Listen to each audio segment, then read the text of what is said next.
Number one is the idea that pain is effectively an alarm. So when you're trying to define pain, a lot of people think, if my finger hurts, that pain is the thing that comes from the finger up to the brain. And actually, that is incorrect. It's the other way around. Something comes from the finger up to the brain, but pain is the thing that goes back down to the finger. So when you're experiencing the sensation of pain in your finger, it's because the brain has sent a signal down the way, not because the signal has come up the way. That's really important to understand. It doesn't mean that the signal on the way up isn't important. It's just important to clarify that the signal that comes up is not pain. Think about this a little bit like you would consider a fire alarm.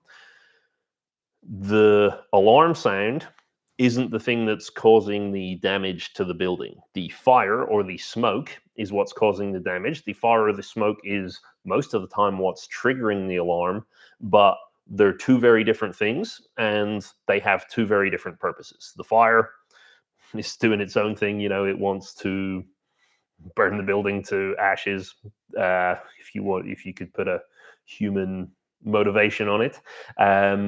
The alarm is there to tell people to get out of the building. Not even to tell people there's a fire. When you hear a fire alarm, your instinct is, I need to get out of the building. And that can be important too. If you heard a fire alarm, there could be loads of reasons why somebody has triggered that alarm. It could be a prankster. It could be that somebody thought they saw a fire. It could be that the smoke detectors have detected smoke, whether that's a fire that's dangerous, whether it's not.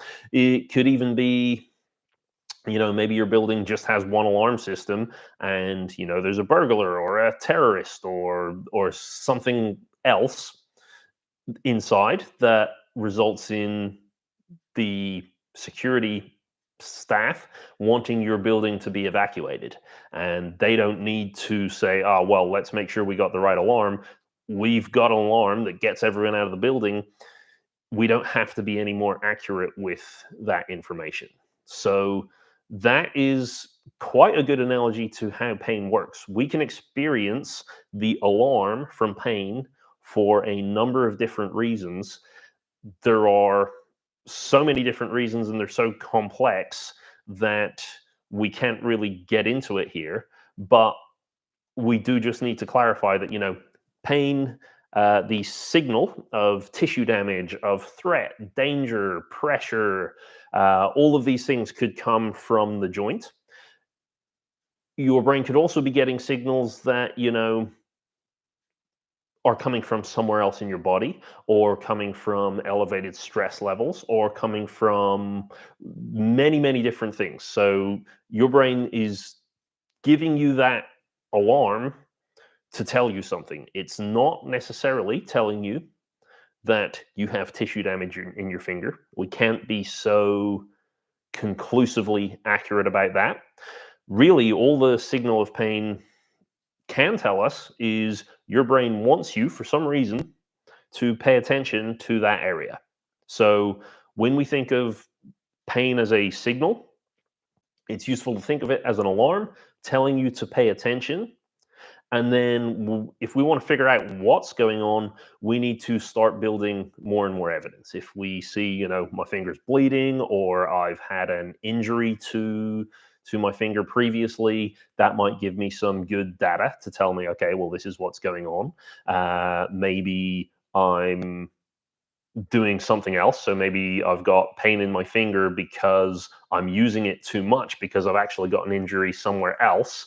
And this is one of the reasons why an alarm signal is helpful. What if I'm doing press ups and something cuts my other hand clean off, and now suddenly I'm leaning all the way on this hand, but all the nerve receptors on this side have been incapacitated somehow. I don't know what's cut it, but in this hypothetical situation, I've cut my hand off and I've completely damaged all the nerve receptors, so they can't actually send any signals up and down. In that instance, then I start to use this finger more and more, and the brain goes, "This doesn't make any sense." So I'm going to say, "Hey, pay attention to this area." You see this in phantom limb pain and stuff, where somebody's actually had their limb removed. The brain's trying to fire signals down to the hands, but because you don't have a hand anymore, those signals just keep bouncing back, saying, "Yeah, not sent, not file, not found," and your brain's going, "Well, what's going on? I better get them to pay attention to that zone," and so it fires that pain signal so that you try to pay attention to your fingers, and again, makes it very complicated when there's nothing to pay attention to. But that's basically principle number one in a nutshell. Pain does not mean damage. Pain is the alarm signal that tells you to pay attention.